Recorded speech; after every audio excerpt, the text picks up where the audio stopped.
Hello friends, आज हम बात करेंगे सीटेट एग्जाम से रिलेटेड बहुत ही इम्पोर्टेंट क्वेश्चंस की, जो कि आपके एनसीईआरटी ईवीएस से रिलेटेड होने वाले हैं। तो फ्रेंड्स, अगर आप भी सीटेट एग्जाम की तैयारी कर रहे हैं तो ये वीडियो और इसके सभी प्रश्न आपके लिए बहुत ही इम्पोर्टेंट होने वाले हैं। तो चलिए फ्रेंड्स, हम स्टार्ट करते हैं झूम खेती यानी झूम फार्मिंग के बारे में।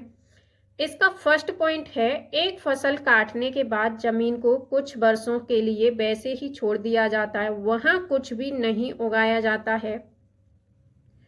नेक्स्ट पॉइंट है, उस भूमि पर उगने वाले बांस या खरपतवार को नहीं निकाला जाता है, इन्हें काटकर जला दिया जाता है। राख भूमि को उपजाऊ बनाती है। जब जमीन खेती के लिए तैयार हो जाती है तो उसे हल्का खोदा जाता है, जोता नहीं जाता। खरपतवार व अन्य अवांछित पौधों को भी उखाड़ा नहीं जाता, बस काट दिया जाता है ताकि वे मिट्टी में मिल जाएं। यह मिट्टी को उपजाऊ बनाने में भी मदद करता है। यह मिजोरम में किया जाता है, यानी झूम खेती आपका मिजोरम में की जाती है।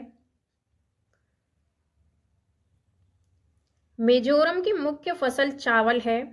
जब फसल पक जाती है तो लोग जश्न मनाते हैं और वे बांस पकड़कर चेहरा नृत्य करते हैं। हम अपने माता पिता से जन्म के समय कुछ गुण प्राप्त करते हैं और कुछ चीजें या कौशल हम अपने पर्यावरण से सीखते हैं। पोलियो वायरस के कारण होता है, यह विरासत में नहीं मिलता। अगला है, इन बीमारियों के बारे में जानकारी फैलाने के लिए डॉक्टरों को आमंत्रित किया जा सकता है। नेक्स्ट है, ग्रेगर मेंडल का जन्म 1822 में ऑस्ट्रिया के एक गरीब किसान परिवार में हुआ था।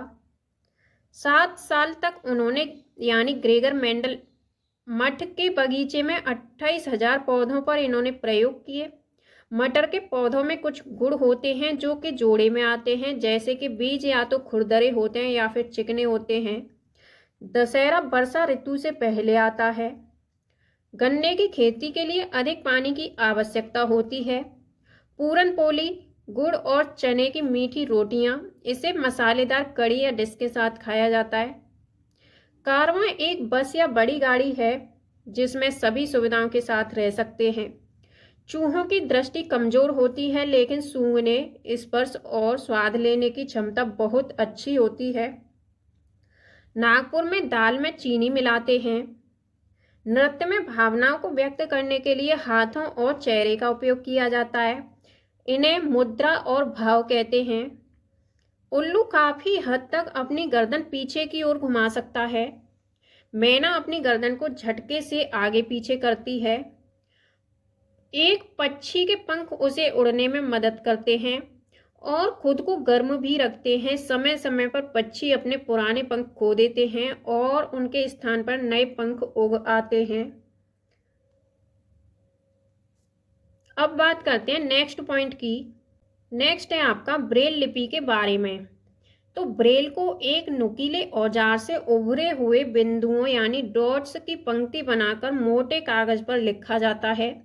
उभरे हुए कुछ बिंदुओं पर उंगलियां चलाकर ब्रेल लिपि को पढ़ा जा सकता है। नेक्स्ट पॉइंट है, लुई ब्रेल फ्रांस के थे। जब वह 3 साल के थे तब वह अपने पिता के औजारों से खेल रहे थे। अचानक एक नुकीले औजार से उनकी आंख में चोट पहुंच गई। उन्हें दिखना बंद हो गया। पढ़ाई में उनकी गहरी रुचि थी। वह पढ़ने और लिखने के विभिन्न तरीकों के बारे में सोचते रहे। अंत में उन्हें एक रास्ता मिला, छूकर और महसूस करके पढ़ना।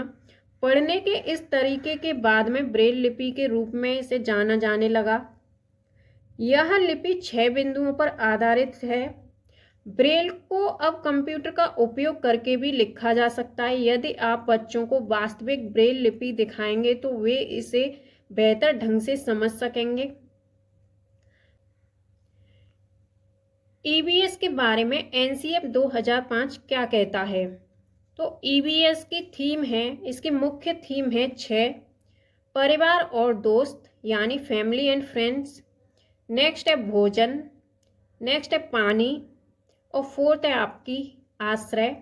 5th है आपकी यात्रा करना यानी ट्रैवल। 6th है आपकी जो चीज़ें हम बनाते हैं और करते हैं। नेक्स्ट हम बात करते हैं ईवीएस की उप थीम की। तो इसकी उप थीम में आते हैं परिवार और दोस्त, जैसे कि संबंध, काम और खेल, जानवर, पौधे। और अगला है भोजन। भोजन में जैसे कि चखना, पाचन, पाक कला, परिरक्षण तकनीकें, किसान और भूख। नेक्स्ट है पानी। तो पानी उप थीम के अंदर आते हैं जैसे कि आश्रय, यात्रा करना, चीजें जो हम बनाते हैं और करते हैं। नेक्स्ट है एनसीईआरटी द्वारा प्रत्येक विषय की गहरी और अंतर संबंधित समझ विकसित करने का प्रयास किया गया है। प्रत्येक विषय वस्तु बच्चों के लिए उपयुक्त भाषा में महत्वपूर्ण प्रश्नों के साथ शुरू होती है, जैसे कि लिंग, वर्ग, संस्कृति, धर्म, भाषा, भौगोलिक स्थिति आदि के अंतर को समाप्त करने की जरूरत है। पाठ्यक्रम का मूल्यांकन एक सतत प्रक्रिया होनी चाहिए और बच्चों का मूल्यांकन तब किया जाना चाहिए जब वह देखता है, पूछता है, खींचता है, समूहों में चर्चा करता है इत्यादि। एनसीएफ अनुशंसा। तो एनसीएफ 2005 अनुशंसा करता है कि स्कूल में बच्चों के जीवन को उनके साथ जोड़ा जाना चाहिए, जैसे कि स्कूल के बाहर जीवन। यह स्कूल घर और समुदाय के बीच की खाई यानी गैप को कम करेगा। यह किताबी या रटंत सीखने को हतोत्साहित करता है। इस आधार पर विकसित पाठ्य पुस्तक रट्टा सीखने को हतोत्साहित करने के विचार को लागू करने का प्रयास करती है। यह हमें राष्ट्रीय शिक्षा नीति एनपीई 1986 में उल्लिखित बाल केंद्रित शिक्षा प्रणाली को प्राप्त करने में मदद करेगा। अब नेक्स्ट बात करते हैं एकीकृत शिक्षा के बारे में। तो एकीकृत शिक्षा क्या है? फर्स्ट पॉइंट है इसका, बच्चा अपने आसपास के वातावरण को समग्र रूप से देखता है और किसी भी विषय को विज्ञान और सामाजिक विज्ञान में विभाजित नहीं करता।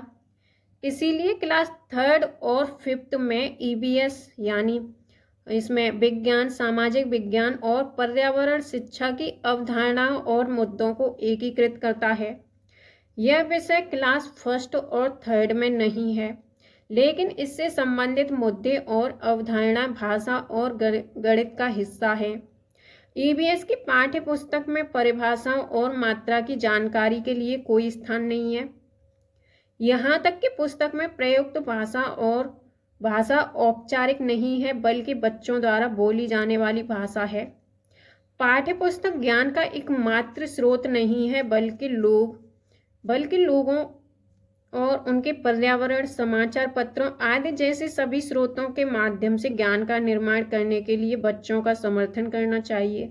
नेक्स्ट हम बात करते हैं लर्निंग विदाउट बर्डन यानी कम बोझ, बिन बोझ की शिक्षा। वास्तव में शिक्षण के लिए दिन समर्पित करने के लिए दैनिक समय सारणी में लचीलापन आवश्यक है।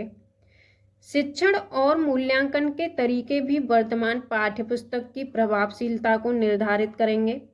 स्कूल में उनके अनुभव को अच्छा बनाने के लिए उच्च प्राथमिकता और स्थान दिया जाना चाहिए और चिंतन, विस्मय, छोटे समूहों में चर्चा और अनुभव की आवश्यकता वाली गतिविधियों के अवसर दिए जाने चाहिए।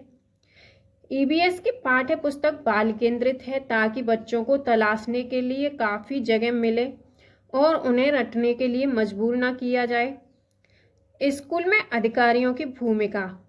तो स्कूल के प्रधानाचार्य और शिक्षक बच्चों को अपने स्वयं के सीखने पर विचार करने और कल्पनाशील गतिविधियों और प्रश्नों को आगे बढ़ाने के लिए प्रोत्साहित करने का प्रयास करेंगे।